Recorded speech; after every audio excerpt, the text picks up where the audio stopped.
El penal más largo del mundo, de Osvaldo Soriano.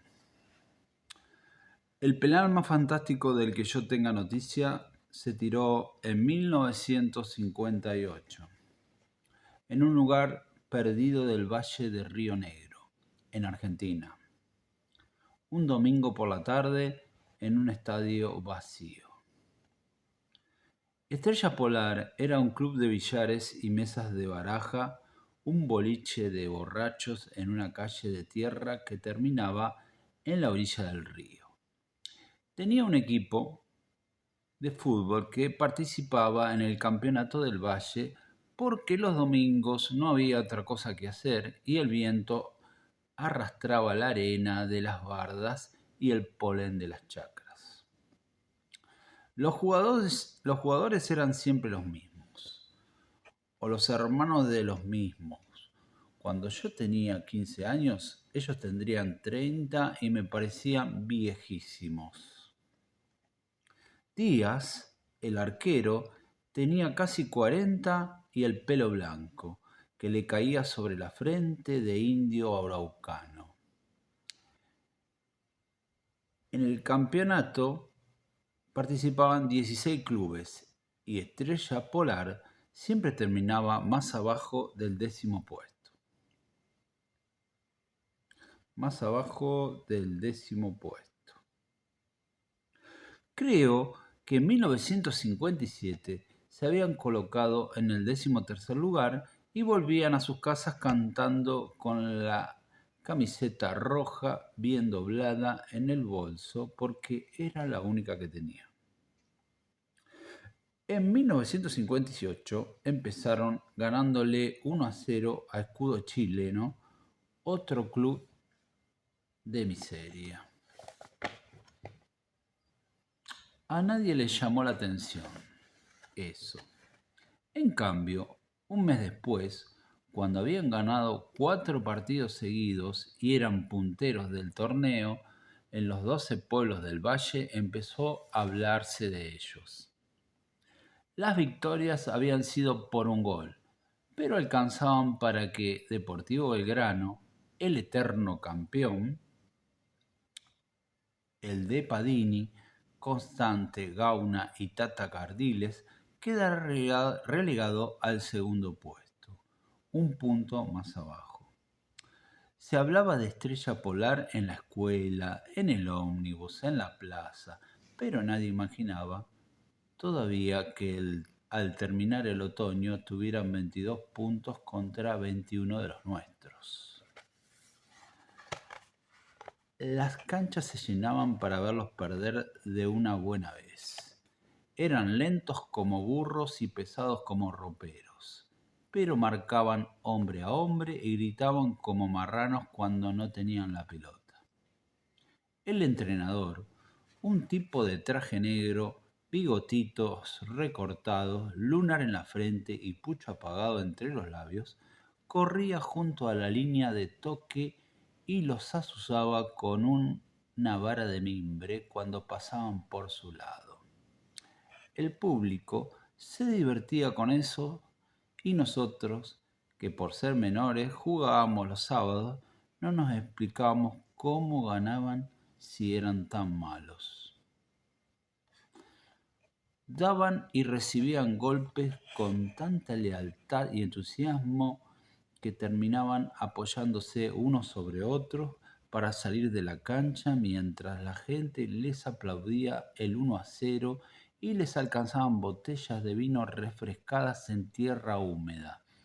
Por las noches celebraban en el prostíbulo de Santa Ana y la gorda Leticia se quejaba de que se comieran los restos de pollo que ella guardaba en la heladera. Eran la atracción y en el pueblo se les permitía todo. Los viejos los recogían de los bares cuando tomaban demasiado y se ponían pendencieros. Los comerciantes les regalaban algún juguete o caramelos para los hijos y en el cine las novias le consentían caricias por encima de la rodilla.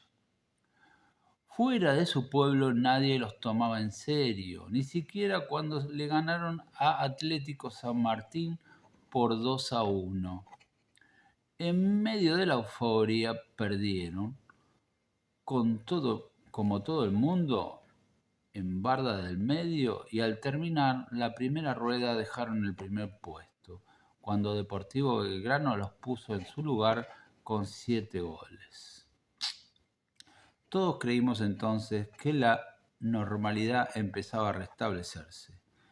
Pero el domingo siguiente ganaron 1-0 y siguieron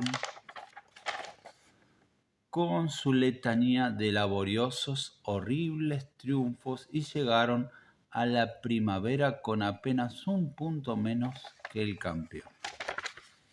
O sea que tuvieron como una caída y se levantaron. El último enfrentamiento fue histórico, por el penal. El estadio estaba repleto y los techos de las casas vecinas también. Todo el mundo esperaba que Deportivo Belgrano repitiera los 7 goles de la primera rueda. El día era fresco y soleado, y las manzanas empezaban a colorearse en los árboles. Estrella Polar trajo más de 500 hinchas que tomaron una tribuna por asalto y los bomberos tuvieron que sacar las mangueras para que se quedaran quietos. El referí que pitó el penal era Herminio Silva, un epiléptico que vendía las rifas del club local, y todo el mundo entendió que se estaba jugando el empleo cuando a los 40 minutos del segundo tiempo estaban 1-1 y todavía no había cobrado la pena, por más que los de Deportivo Belgrano se tiraban de cabeza en el área de Estrella Polar y dieran volteretas y malabarismos para impresionarlo. Con el empate el local era campeón y Herminio Silva quería conservar el respeto por sí mismo y no daba penal porque no había infracción. Pero a los 42 minutos todos nos quedamos con la boca abierta, cuando el puntero izquierdo de Estrella Polar clavó un tiro libre desde muy lejos y se pusieron arriba, 2-1. Entonces, sí, Herminio Silva pensó en su empleo y alargó el partido hasta que Padín entró al área y ni bien se le acercó un defensor, pitó.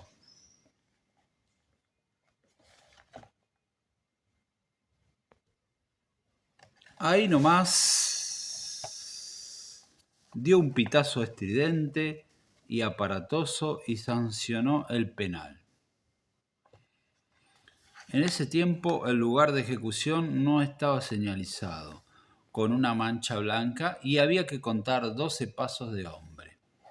Herminio Silva no alcanzó siquiera a recoger la pelota porque el lateral derecho de Estrella Polar, el Colo Rivero, lo durmió de un cachetazo en la nariz. Hubo tanta pelea que se hizo de noche y no hubo manera de despejar la cancha ni despertar a Herminio Silva. El comisario, con la linterna encendida, suspendió el partido y ordenó disparar al aire. Esa noche el comando militar dictó estado de emergencia o algo así y mandó a enganchar un tren para expulsar del pueblo a toda persona que no tuviera apariencia de vivir allí. Según el Tribunal de la Liga, que se reunió el martes, faltaban jugarse 20 segundos a partir de la ejecución del tiro penal, y ese match aparte entre Constante Gauna y el shoteador y el Gato Díaz al arco tendría lugar el domingo siguiente en el mismo estadio y a puertas cerradas. De manera que el penal duró una semana y fue, si nadie me informa lo contrario, el más largo de toda la historia. El miércoles faltamos al colegio y nos fuimos al pueblo vecino a curiosear. El club estaba cerrado y todos los hombres se habían reunido en la cancha entre las bardas. Formaban una larga fila para patearle penales al Gato Díaz y el entrenador de traje negro y Lunar trataba de explicarle que esa era la mejor manera de probar al arquero. Al final todos tiraron su penal y el Gato atajó unos cuantos, porque le pateaban con alpargatas y zapatos de calle. Un soldado bajito, callado, que estaba en la cola, le tiró un puntazo con el borceguí militar y casi arranca la red. Al caer la tarde volvieron al pueblo, abrieron el club y se pusieron a jugar a las cartas. Díaz se quedó toda la noche sin hablar y tirándose para atrás el pelo blanco y duro hasta que después de comer se puso un escarbadiente en la boca y dijo: Constante los tira a la derecha. Siempre dijo el presidente del club, pero él sabe que yo sé. Entonces estamos jodidos. Sí, pero yo sé que él sabe, dijo el Gato. Entonces tirate a la izquierda y listo, dijo uno de los que estaban en la mesa. No, él sabe que yo sé que él sabe, dijo el Gato Díaz y se levantó para ir a dormir. El Gato estaba cada vez más raro, dijo el presidente del club, cuando lo vio salir pensativo, caminando despacio. El martes no fue a entrenar y el miércoles tampoco. El jueves, cuando lo encontraron caminando por las vías del tren, estaba hablando solo y lo seguía un perro con el rabo cortado.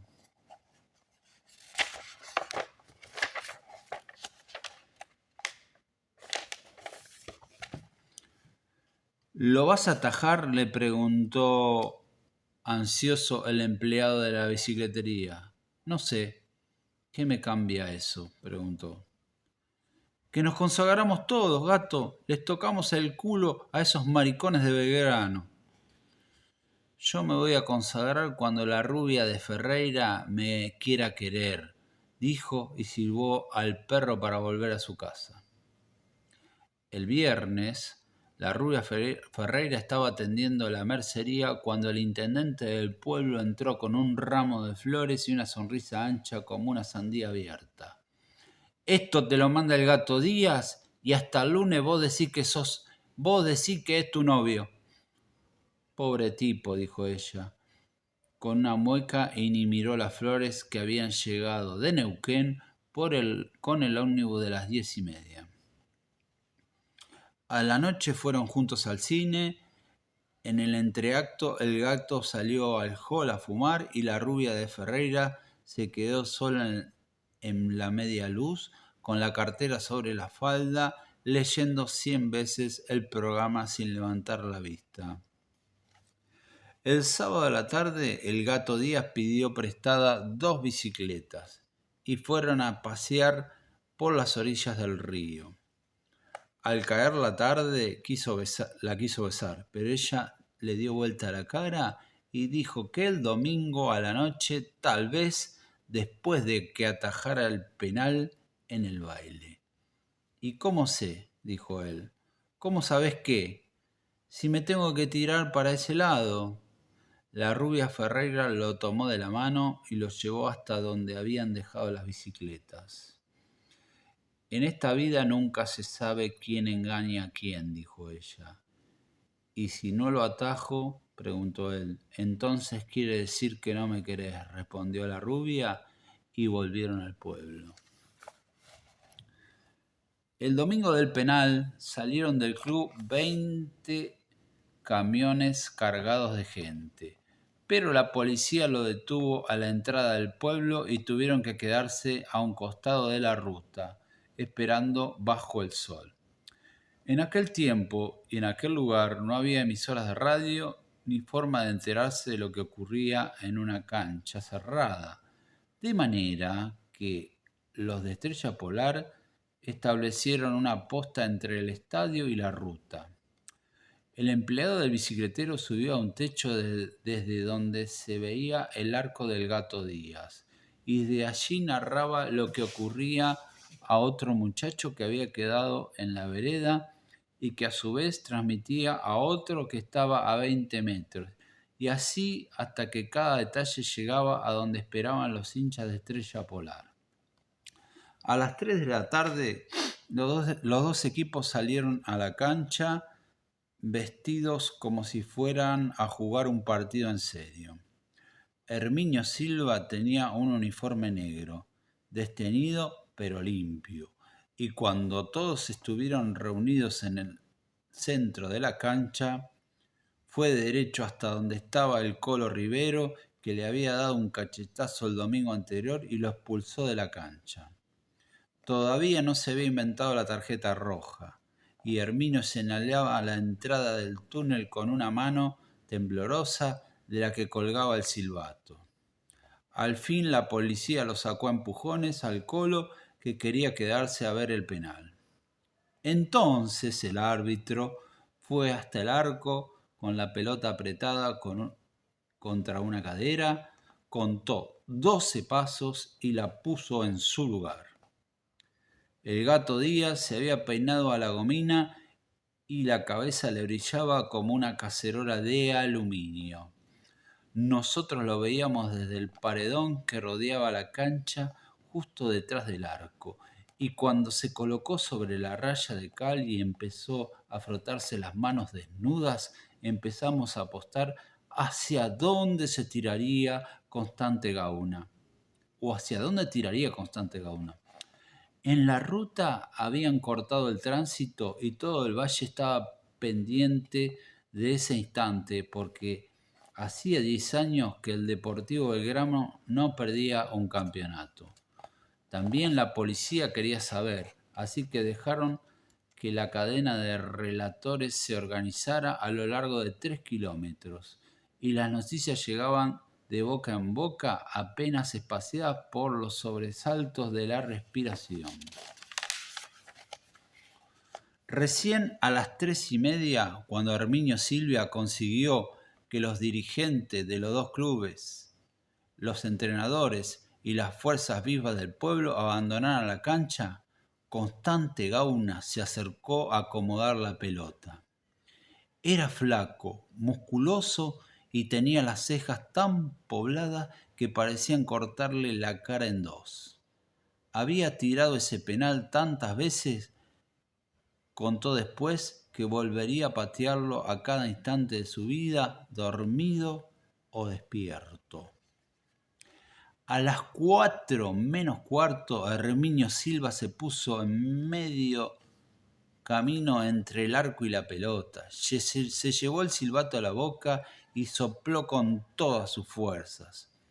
Estaba tan nervioso y el sol le había machacado tanto sobre la nuca que cuando la pelota salió hacia el arco, el referí sintió que los ojos se le reviraban y cayó de espaldas echando espuma por la boca. Díaz dio un paso al frente y se tiró a su derecha.